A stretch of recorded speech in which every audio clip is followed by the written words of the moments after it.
Good morning everyone, সবাই কেমন আছো? আশা করি সবাই খুব ভালো আছো, আমিও ভালো আছি। কান্তা ব্লগে তোমাদের সবাইকে স্বাগত। দেখো, আমি স্নান ধ্যান ছেড়ে চলে আসছি পুজোর ঘরে। আলপনা দিয়ে দিছি। আজকে পৌষ মাসের শেষ পূর্ণিমা। পূর্ণিমা শুরু হয়ে গেছে, পূর্ণিমা থাকবে 4টা পর্যন্ত। দেখো, আমি ঠাকুরের বাসন কুসন মেজে ফলমূল ধুয়ে সমস্ত কিছু নিয়ে আসছি, ঠাকুরকে একটু ভোগ লাগাবো। তারপরে দেখো, আমি মা লক্ষ্মীকে কাছে প্রদীপ জ্বালিয়ে দিছি, যেহেতু পূর্ণিমা লেগে গেছে।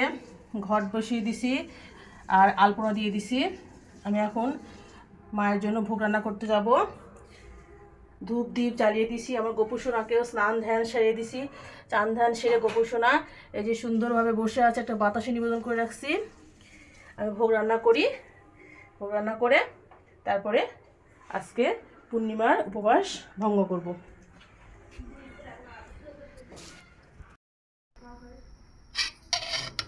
এই দেখো, পায়েস তুলে দিলাম, ভোগের পায়েস।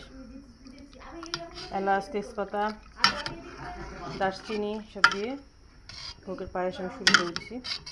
এই দুধটা রেখে দিছি, পরে দেবো নামানোর আগে। তাই দুধটা বেশি একটু ঘন ঘন হবে। পায়েসটা আমি করি, তারপরে আসছি। এই দেখো, আমার পূজার জোগাড় সব হয়ে গেছে। বাবা পুজো করবে, সব জোগাড় শেষ। তো পুজোটা তো শেষ হোক, তারপরে আসছি। এই দেখো, পোলার চালের খিচুড়ি আর বাঁধাকপির ঘন্ট আর চাটনি হয়ে গেছে। পূজা টুজা শেষ করে এই যে আমরা চলে আসলাম দুপুরে রান্না করতে। Good afternoon friends. এ দেখো, আজকে আমাদের দুপুরের যে প্রসাদ, যে পায়েস, টক, এই যে বাঁধাকপির ঘন্ট, আলু ভাজা আর এই যে খিচুড়ি, পোলাওয়ের চালের খিচুড়ি।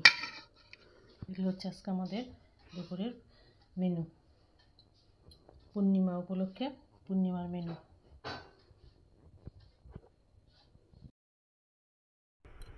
দেখো, সন্ধ্যায় আমি গোপালকে সেবা দিয়ে শয়ন টয়ন দিয়ে চা নিয়ে চলে আসছি। চা দিয়ে আজকে ভিডিওটা শেষ করব। তো বন্ধুরা, যে যেখান থেকে ভিডিওটা দেখছো তাদেরকে অসংখ্য অসংখ্য ধন্যবাদ।